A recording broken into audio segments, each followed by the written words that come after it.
नमस्कार मित्रांनो, अनुभव स्टडीमध्ये सर्वांचं स्वागत. 30 मे 2026चे जेवढे महत्त्वाचे चालू घडामोडीचे 10 प्रश्न आहेत, हे महत्त्वाचे प्रश्न आपण या व्हिडिओच्या माध्यमातून बघूयात. व्हिडिओ खूप महत्त्वाचा ठरणार आहे. शेवटपर्यंत व्हिडिओ नक्की बघा. तुम्ही नवीन असेल चॅनलला सबस्क्राईब करा आणि तुमच्या मित्रांपर्यंत लिंक शेअर करा. व्हिडिओ आवडला तर जाताना लाईक जरूर करा. रोज सकाळी 6 वाजता हा व्हिडिओ पाहायला विसरू नका. कारण सकाळी जरी नाही पाहिलात तरी दिवसभरामध्ये तुम्हाला कधीही आपलं हे लेक्चर बघायचं आहे, ज्याच्यामध्ये तुम्हाला चालू घडामोडीचे अत्यंत महत्त्वाचे प्रश्न कव्हर होतात आणि जी-के देखील कव्हर होतं. चला, अत्यंत महत्त्वाचा पहिला प्रश्न तत्पूर्वी मागच्या लेक्चरमध्ये जो शेवटचा प्रश्न विचारला होता, त्याचं उत्तर अगोदर आपण जाणून घेऊयात. प्रश्न असा होता, नुकतेच पर्यायी गुंतवणूक निधी योजना अधिक वेगाने सुरू करण्यासाठी गरुडा नावाच्या नवीन ग्रीन चॅनल यंत्रणेला प्रस्ताव कोणत्या संस्थेने दिला आहे? सरकारला हा प्रस्ताव दिला आहे कोणत्या संस्थेने? तर सेबी पर्याय क्रमांक 1 लक्षात ठेवा. Security exchange board of India म्हणतो सेबी. सेबीचं हेडक्वार्टर मुख्यालय कुठं असेल? तर ते मुंबई या ठिकाणी त्याचं मुख्यालय आहे. हेडक्वार्टर आहे मुंबईला. चलो, पहिला प्रश्न अत्यंत महत्त्वाचं. नुकत्याच स्कॉटलंडमधील ग्लासगो येथे होणाऱ्या 2026च्या राष्ट्रकुल खेळांसाठी भारतीय पथकाचे सेफ डी मिशन म्हणून कोणाची नियुक्ती करण्यात आलेली आहे? खूप महत्त्वाचा हा क्वेश्चन आहे आणि ही जी काही स्पर्धा आहे ती होणार आहे कुठं? तर ग्लासगो या ठिकाणी. भारताचे डेव्हिस कपचे कर्णधार आहेत रोहित राजपाल. पर्याय क्रमांक 3.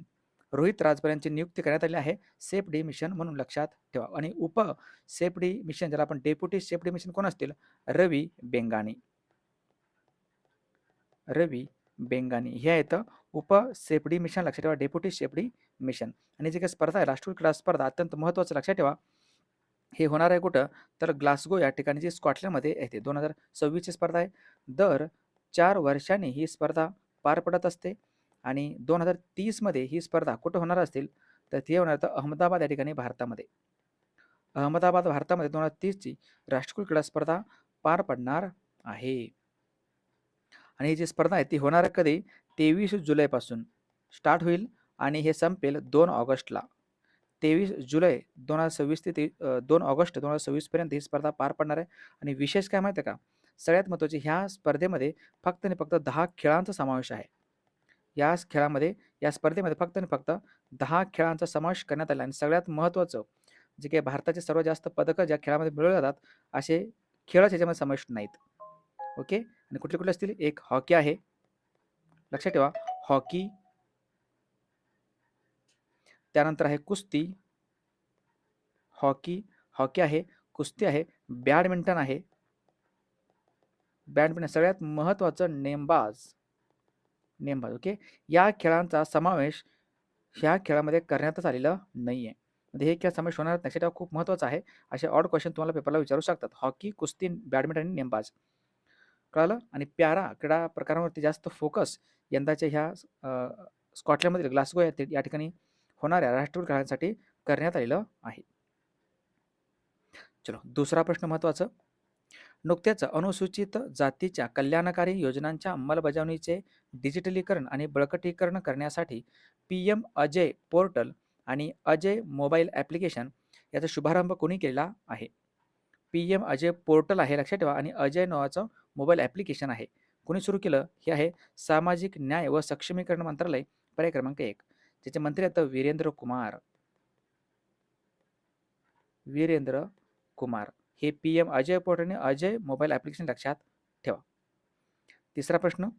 नुकत्याच खगोल भौतिकशास्त्रज्ञ डॉक्टर रोनाल्डो लैश्राम यांनी शोधलेल्या आकाशगंगांच्या शहराला कोणत्या सरोवराचे नाव देण्यात आलेलं आहे? एक नवीन आकाशगंगाचे शहर शोधण्यात आलं डॉक्टर रोनाल्डो लैश्राम यांनी आणि हे भौतिकशास्त्रज्ञ आहेत लक्षात ठेवा. ओके. ज्याला लोकटक सरोवराचं नाव देण्यात आलं आहे. पर्याय क्रमांक 2. लोकटक सरोवर जे मणिपूरमध्ये आहे. मणिपूरमधील लोकटक सरोवर लक्षात ठेवा. आणि या ठिकाणी केबुल लामजाव नावाचं तरंगत राष्ट्रीय उद्यान देखील आहे. मणिपूरमध्ये येतं. मणिपूरच्या प्रसिद्ध लोकटक सरोवराचे नाव ह्याला या आकाशगंगाच्या शहराला देण्यात आलेलं आहे. हे जे काही लोकटक प्रोटो क्लस्टर आहे ही एक प्रचंड आदिम आकाशगंगा रचना आहे जी 12.6 अब्ज वर्षापूर्वी म्हणजे बिग बँग नंतर केवळ 1.2 अब्ज वर्षांनी हे अस्तित्वात होती लक्षात ठेवा. आणि तरंगत्या या ठिकाणी वनस्पती आहे त्याला फुंबडी असे म्हणतात. हे क्वेश्चन लक्षात ठेवा. हे जी केमध्ये येतं. मणिपूरमधील जे काही लोकटा सरोवर आहे किंवा केबुल लामजाव राष्ट्रीय उद्यान आहे, तरंगत राष्ट्रीय उद्यान, ज्यामध्ये जे काही वनस्पती तरंगणारे असतात त्याला फुंबडी असे म्हणतात. फुंबडी. हे लोकटक सरोवर लक्षात ठेवा IMP आहे. आणि केबुल लामजाव राष्ट्रीय उद्यान पण याच ठिकाणी आहे मणिपूरमध्ये. हे येतं लेशराम. जेवढे भारतामधील जेवढेही महत्त्वाचे सरोवर आहेत, त्यांचे राज्य आहेत, त्यांच्यावरती एक नजर आपण टाकूयात, जेणेकरून आपलं रिव्हिजन खूप छान पद्धतीनं होऊन जाईल. उलर सरोवर हे जम्मू काश्मीर राज्यामध्ये येतं, जो गोड्या पाण्याचे सर्वात मोठे सरोवर आहे संपूर्ण भारतामधील. दाल सरोवर आहे जम्मू काश्मीरमध्येच. पँगॉंग त्सो सरोवर लडाखमध्ये येतो. चिल्का सरोवर आहे संपूर्ण भारतातील सर्वात मोठे खाऱ्या पाण्याचे सरोवर. चिल्का सरोवर ओडिसामध्ये येतं. लोकटक सरोवर आत्ताच बघितलं आपण मणिपूर राज्यामध्ये आहे. पुलिकत सरोवर आहे आंध्र प्रदेश व तामिळनाडूच्या बाउंड्रीवरती येतं. वेंबनाड सरोवर आहे केरळमध्ये. सांबर सरोवर राजस्थान राज्यामध्ये येतो आणि हे खाऱ्या पाण्याचं सरोवर लक्षात ठेवा. सांबर सरोवर. नैनी सरोवर उत्तराखंड राज्यामध्ये येतो. कोलिय सरोवर हे गोड्या पाण्याचं सरोवर आहे जो आंध्र प्रदेश राज्यामध्ये आहे. फतेहसागर सरोवर राजस्थान राज्यामध्ये येतो. पिछोला सरोवर आहे काय आहे राजस्थानमध्येच. गोविंद सागर सरोवर जे आहे हिमाचल प्रदेशमध्ये आहे. गोविंद सागर जलाशय म्हणतो ना आपण, भाकरा नांगल धरणाच्या जलाशयाचं नाव गोविंद सागर आहे. हुसेन सागर आहे जो तेलंगणा राज्यामध्ये येतो. हुसेन सागर हैदराबादमध्ये. नक्की सरोवर आहे नक्की जो राजस्थान राज्यामध्ये येतो. भोजताल अप्पर लेक आहे मध्य प्रदेश राज्यामध्ये. लोणार सरोवर हे खाण्यापाण्याचं सरोवर आहे आपल्या बुलढाणा जिल्ह्यामध्ये महाराष्ट्रात. त्सो मोरिरी लडाखमध्ये आहे. त्सो मोरिरी आणि त्सो कार हे दोन्ही पण येतात लडाखमध्ये. सूरज ताल आहे हिमाचल प्रदेशमध्ये. रेणुका सरोवर आहे जो एक रामसर स्थळ देखील आहे रेणुका सरोवर, जो हिमाचल प्रदेश राज्यामध्ये येतो. खूप महत्त्वाचे स्टॅटिक जीकेचा एक पोर्शन तुम्हाला कव्हर केला या ठिकाणी मी. चलो पुढचा प्रश्न चौथा. नुकतेच कर्नाटकच्या मुख्यमंत्री पदावरून सिद्धरामय्या यांनी राजीनामा दिला असून कर्नाटकचे आता नवीन मुख्यमंत्री कोण बनणार आहेत? कर्नाटकचे नवीन मुख्यमंत्री बनतील आता DK शिवकुमार. पर्याय क्रमांक 1 DK शिवकुमार. लक्षात IMP आहे. सिद्धरामय्या ज्यावेळेस हे मुख्यमंत्री होते त्यावेळेस DK शिवकुमार हे उपमुख्यमंत्री होते. आता उपमुख्यमंत्री होते कोण बनणार आहेत? मुख्यमंत्री बनणार आहेत आणि हे काँग्रेस पक्षाचे लक्षात ठेवा. हे काँग्रेस या पक्षाचे येतं IMP. मग कर्नाटकविषयी 2-3 पॉईंट आपण चर्चा करूयात जेणेकरून IMP आहेत तर परीक्षेच्या दृष्टिकोनातून. राजधानी आहे बेंगळुरू. म्हैसूरचे नाव कर्नाटक असं चेंज केलं 1973 मध्ये. मुख्यमंत्री येतं DK शिवकुमार. त्यानंतर राज्यपाल येतं थावरचंद गेहलोत. विधानसभा सदस्य संख्या 224 आहे. विधान परिषद सदस्य 75 आहेत. लोकसभा सदस्य 28 आहे. राज्य फूल आहे त्यांचं कमळ. राज्य प्राणी आहे हत्ती. कर्नाटक राज्य लक्षात ठेवा. कर्नाटक राज्यातील जे 4 जिल्हे आहेत त्यांची सीमा महाराष्ट्र राज्याला लागली आहे. त्यापैकी बेळगाव, बिजापूर, गुलबर्गा आणि बिदर या ठिकाणी आपला महाराष्ट्र आहे. चला पुढचा प्रश्न 5वा. नुकत्याच वुमन इंटरनॅशनल चेस मास्टरचा किताब जिंकणारे भारतीय महिला कोण बनलेले आहेत? वुमन इंटरनॅशनल चेस मास्टरचा किताब जिंकणारे सध्या जे काही भारतीय महिला बनले त्यांचं नाव आहे स्वरा लक्ष्मी नायर. पर्याय क्रमांक 2 स्वरा लक्ष्मी नायर. दिव्या देशमुख हे भारताचे 88व्या क्रमांकाचे ग्रँड मास्टर आहेत आणि भारताचे लेटेस्टतम 95 ग्रँड मास्टर कोण असतील? भारताचे नवीन ग्रँड मास्टर 95 ग्रँड मास्टर येतात अरण्यक घोष. अरण्यक घोष जे कुठले असतील? हे पश्चिम बंगाल राज्याचे आहेत. आणि 20 जुलै रोजी दरवर्षी जागतिक बुद्धिबळ दिन असतो लक्षात ठेवा. ज्यांनी आपलं अजूनही जे काही एप्रिल महिन्याचं आणि 3 महिन्याचं जे ईबुक आहेत हे जर ईबुक कोणी घेतलं तर नक्कीच घ्या. 20 रुपयाला ईबुक आहे. तुम्हाला PDF देखील प्रिंट काढता येतात. प्रिंट काढून देखील तुम्ही वाचू शकता ही ईबुक. नक्कीच या QR कोडवरती पैसे पाठवायचे आहे. या नंबरला WhatsAppला मेसेज करून ठेवा. पुढचा प्रश्न महत्त्वाचा 6वा. नुकत्याच भारतातील पहिली आणि सर्वात मोठी राष्ट्रीय AI आणि डिजिटल जल शिखर परिषद 27 मे 2026 रोजी कोठे पार पडलेली आहे? हे कोणत्या ठिकाणी पार पडली? ही सर्वात मोठी आणि पहिली असणार आहे राष्ट्रीय AI आणि डिजिटल जल शिखर परिषद. हे होणार हे नुकतंच पार पडलं बेंगळुरू या ठिकाणी, जी राजधानी आहे कर्नाटकची. लक्षात ठेवा MP आहे. आणि नुकतंच जल सातबारा लॉन्च करणारं भारतातील पहिलं राज्य कोणतं असेल? हा आपला महाराष्ट्र आहे. जे नुकतंच जल सातबारा लॉन्च केलं आहे ही विसरू नका. आणि जलपुरुष वॉटर मॅन ऑफ इंडिया म्हणतो आपण राजेंद्र सिंग यांना. राजेंद्र सिंग. पुढचा प्रश्न 7वा महत्त्वाचा आहे. नुकत्याच जागतिक मासिक पाळी स्वच्छता दिन हा कधी साजरा केला जात असतो. मासिक पाळी स्वच्छता दिवस आहे, हा असतो दरवर्षी 28 मेला, पर्याय क्रमांक 1. मासिक पाळीविषयी जनजागरूकता महिलांमध्ये करण्यासाठी मासिक पाळीबद्दलचे गैरसमज जे आहेत ते दूर करण्यासाठी ही जी योजना हे जे काही दिवस आहे तो आपण साजरा करत असतो अगदी जागतिक पातळीवरती. लक्षात ठेवा. आणि दीर्घकालीन ह्या चळवळीचे ध्येय देखील आहे मासिक पाळी अनुकूल जगासाठी एकत्र नावाचं. बाकी 28 मेच का? 28/5 ओके 28 मे. कारण मासिक पाळीचा जो सर्वसाधारणपणे टोटलपणे दिवस असतात ना, हे पिरियड टोटलपणे तो 28 दिवसांचा असतो. साधारणतः आपण 28 दिवस मानतो म्हणून 28 तारीख आहे. 5वा महिना का? कारण मासिक पाळी हे साधारणतः एकदा आलं तर 5 दिवसांसाठी राहत असते. 5 दिवसासाठी मासिक पाळी राहत असते. त्यामुळं 5वा महिना आणि 28 दिवस म्हणून तो 28 मे असा आहे तो. ओके. लक्षात ठेवा मासिक पाळी स्वच्छता दिन. जे मी तुम्हाला अगदी छान पद्धतीनं विज्ञानामध्ये समजावून सांगितलेलं आहे टोटलपणे. चलो. मग जे मे महिन्यातील दिनविशेष आहेत त्यांच्यावरती एक नजर टाकूयात जेणेकरून रिव्हिजन आपलं होऊन जाईल. जेवढं जास्त तुम्ही रिव्हिजन कराल तेवढं जास्त तुम्हालाच फायदा होणार आहे. 1 मे रोजी जागतिक कामगार दिवस व महाराष्ट्र दिन असतो. 2 मेला आहे जागतिक ट्युना दिवस. 3 मेला आहे जागतिक वृत्तपत्र स्वातंत्र्य दिन, आंतरराष्ट्रीय बिबट्या दिवस. 4 मेला आंतरराष्ट्रीय अग्निशामक दिन. 5 मेला पोर्तुगीज भाषा दिन. 7 मेला जागतिक ॲथलेटिक्स दिन. 8 मेला असतो जागतिक रेड क्रॉस दिन, जागतिक थॅलेसेमिया दिवस. 11 मेला राष्ट्रीय तंत्रज्ञान दिन. 12 मेला आंतरराष्ट्रीय नर्स दिन. 14 मेला संभाजी महाराज जयंती. 15 मेला आंतरराष्ट्रीय कुटुंब दिन. 16 मेला राष्ट्रीय डेंग्यू दिन. 17 मेला जागतिक उच्च रक्तदाब दिन. 18 मेला असतो जागतिक एड्स लसीकरण दिन किंवा जागतिक संग्रहालय दिन. 20 मेला आहे जागतिक मधमाशी दिवस. 21 मेला राष्ट्रीय दहशतवाद विरोधी दिवस किंवा आंतरराष्ट्रीय चहा दिन. 22 मेला जागतिक जैवविविधता दिन. 23 मेला असतो जागतिक कासव दिन. 24 मेला स्किझोप्रेनिया दिवस असतो. 25 मेला राष्ट्रीय बेपत्ता बाल दिवस किंवा जागतिक फुटबॉल दिन. आणि 28 मेला असतो जागतिक मासिक पाळी स्वच्छता दिन. चला पुढचा प्रश्न 8वा. नुकत्याच IPLच्या इतिहासात सलग 4 सीझनमध्ये 600 रन बनवणारे पहिले खेळाडू कोण बनले आहेत? ओके. सलग 4 हंगामामध्ये यांनी 600 पेक्षा जास्त धावा केलेत. विराट कोहली लक्षात ठेवा पर्याय क्रमांक 1. असे करणारे हे पहिले प्लेयर बनलेत आणि सलग पाहिजे. सलग 4 सीझनमध्ये यांनी 600 प्लस धावा केलेत आणि RCB कडून खेळतात. रॉयल चॅलेंजर्स बेंगळुरूकडून खेळतात.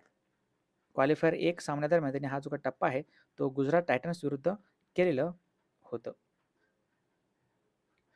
पुढचा प्रश्न आणि यंदा 19वा IPL चालू बरं लक्षात ठेवा. हे IPL कितवं असेल? हे 19वा IPL चालू आहे. पुढचा 9वा प्रश्न. नुकत्याच भ्रष्टाचारावर कारवाई करण्यासाठी कोणत्या राज्याने प्रोजेक्ट झिरो सुरू केलं आहे? ओके. जेवढे पण सरकारी कर्मचारी असतील का म्हणजे जेवढे हे ऑफिसेस असतील त्या ठिकाणी भ्रष्टाचार रोखण्यासाठीचं हे केरळ सरकारचं प्रोजेक्ट आहे. प्रोजेक्ट झिरो या नावाने. केरळ सरकार पर्याय क्रमांक 4.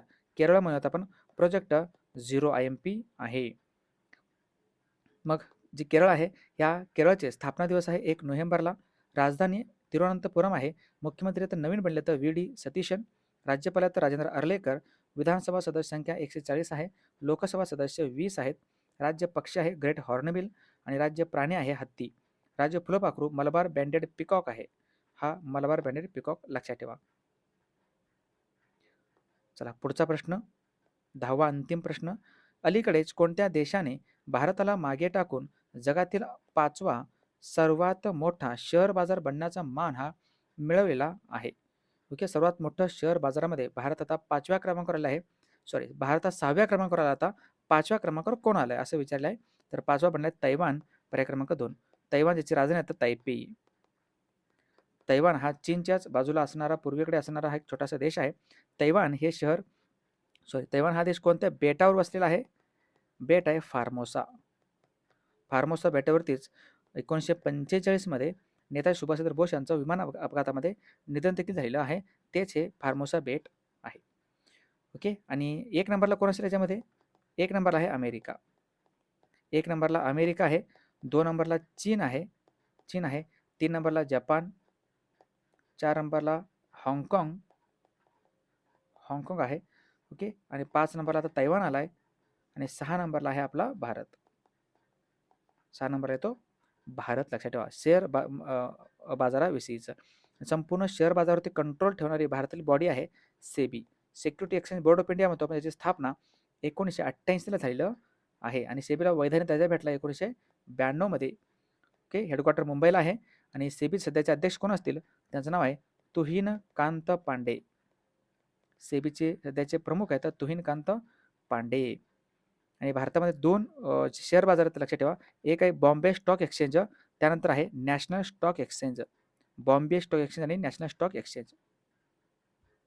याठी सगळी माहिती दिली आहे, एकदा वाचून घेऊ शकता. चला, इथं आपण थांबूयात. अत्यंत महत्त्वाचं जे काही आपलं नवीन बॅच आपण 11 जूनपासून सुरू करतोय. ऑफलाईनची बॅच राहिली. ऑफलाईनची ग्राउंड प्लस लेखी या दोन्हीची तयारी जर तुम्हाला कोणाला करायचं असेल तर सोलापूर सिटीमध्ये तुम्ही येऊ शकता. आपली अकॅडमी सिटीमध्ये आहे सोलापूरमध्ये. आणि नक्कीच तुम्हाला तुमच्या ध्येयापर्यंत पोहोचण्यासाठी खूप सोपं मदत होऊन जाईल. अधिक माहितीसाठी ह्या दिलेल्या नंबरवरती कॉन्टॅक्ट करू शकता. चला, कालच्या प्रश्नावरती एकदा नजर टाकूयात, जेणेकरून रिव्हिजन जेवढं जास्त होईल तेवढं जास्त फायद्याचं राहतं. चला, पहिला प्रश्न. नुकतेच अखिल भारतीय मराठी साहित्य परिषदेतर्फे दिला जाणारा प्रतिष्ठिता साहित्य जीवनगौरव पुरस्कार कोणाला जाहीर झाला आहे? भास्कर चंदनशिवे यांना. नुकत्याच प्रगत आणि परवडणारी ऑर्थोपेडिक सेवा देण्यासाठी कोणाला जीवनगौरव पुरस्काराने सन्मानित करण्यात आला आहे? हे आहेत डॉक्टर प्रसाद जोशी. जागतिक योग दिन 2026चे विषय काय आहे? थीम काय आहे?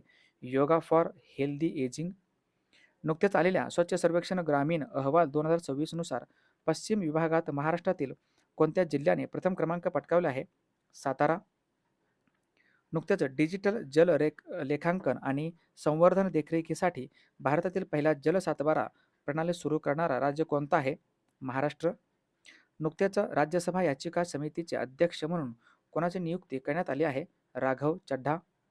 नुकतेच भारतातील पहिले खाजगी वैद्यकीय संग्रहालय कोणत्या राज्यात सुरू करण्यात आले आहे? केरळमध्ये. ISSF विश्वचषक 2026 म्युनिच येथे महिलांच्या 25 मीटर पिस्तूल प्रकारात कोणी सुवर्णपदक पटकावले आहे? ईशा सिंग. नुकतेच IPLच्या एका सीझनमध्ये क्रिस गेलचा सर्वाधिक षटकारांचा विक्रम कोणी मोडीत काढला आहे? वैभव सूर्यवंशी. नुकतेच वन्य प्राण्यांच्या हालचाली टिपण्यासाठी 1000 गावांमध्ये AI आधारित अलर्ट यंत्रणा कोणते राज्य उभारणार आहे? महाराष्ट्र. चला, या प्रश्नाचं उत्तर जाता जाता सर्वांनी कमेंट बॉक्समध्ये द्यायचं आहे. नुकतेच FAO तर्फे ॲग्रिकोला पदक 2026ने कोणाला सन्मानित करण्यात आलेलं आहे? ॲग्रिकोला पदक, लक्षात ठेवा. या प्रश्नाचं उत्तर आपण उद्या बघूयातच डिटेलमध्ये. तुम्ही आता जाता जाता एकदा लाईक करा व्हिडिओला, शेअर करा तुमच्या मित्रापर्यंत. अनुभवश्री जो ॲप्लिकेशन आहे, ॲप कोणी घेतलं असेल तर नक्कीच या ठिकाणी स्कॅन करून ॲप्लिकेशन घ्या.